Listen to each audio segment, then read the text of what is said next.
Maria Teresa Kumar is an MSNBC contributor and president of Voto Latino, and Angela Rye is director of Impact and a political strategist. Welcome to both of you. Maria, if I can start with you, what do you think the president is hoping to achieve by hosting such a range of organizations and companies to discuss this issue? Martin, what the president recognizes is that comprehensive immigration reform is going to take all efforts, all hands on deck. It's going to be grassroots, it's going to be labor, it's going to be evangelicals, it's going to be business. And the only way that he can do that is to make sure that everybody's on board and very clear on what the request is at hand.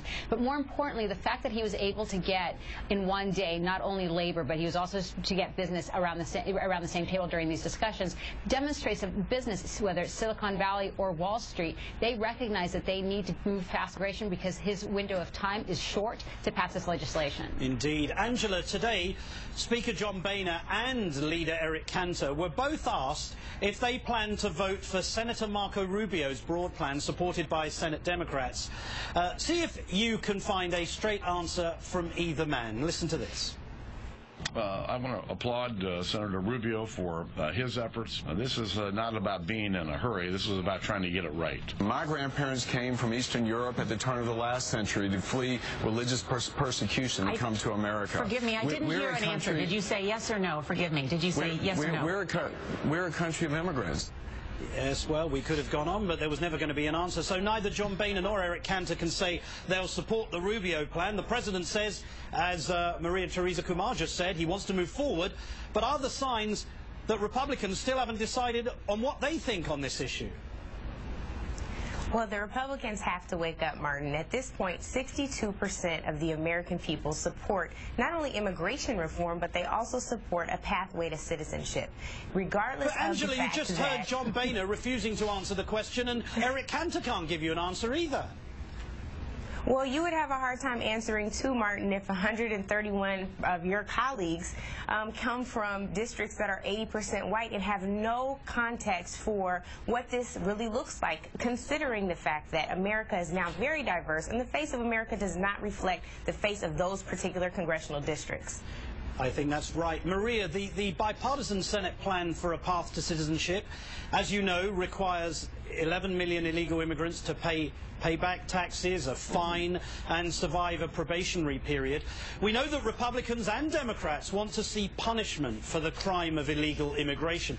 But if the penalties are too high, won't that simply discourage undocumented immigrants from ever coming forward? Well, I think that, first of all, I don't think that it would discourage it. If anything, the fact that people are risking their lives to be in this country and to demonstrate that they are good citizens by going to work and doing oftentimes jobs that we don't want to do as Americans, I think demonstrates their commitment to this country.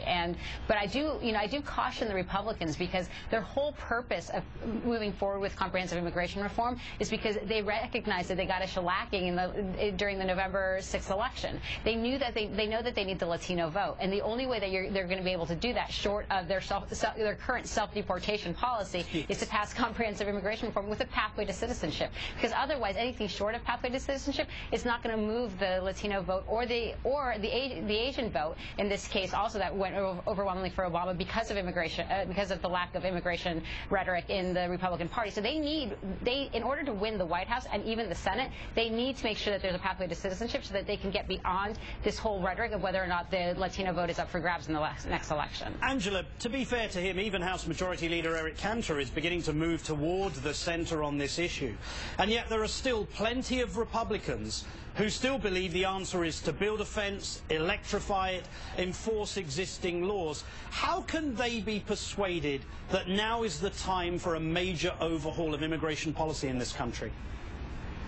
Well, I think the people have to lobby. Oftentimes, public opinion is the biggest mover on legislation on Capitol Hill, and I think that they just have to pay attention. Folks have to call their members and make sure they're very clear about what their expectations are. If they look at what the president did today, whether it's with labor or with the business community, it's very clear where everyone in this country is beginning to stand. The broad majority of Americans support immigration reform, and the Republicans, it's time for them to do the same. Absolutely. Maria Teresa Kumar and Angela Rye, thanks so much.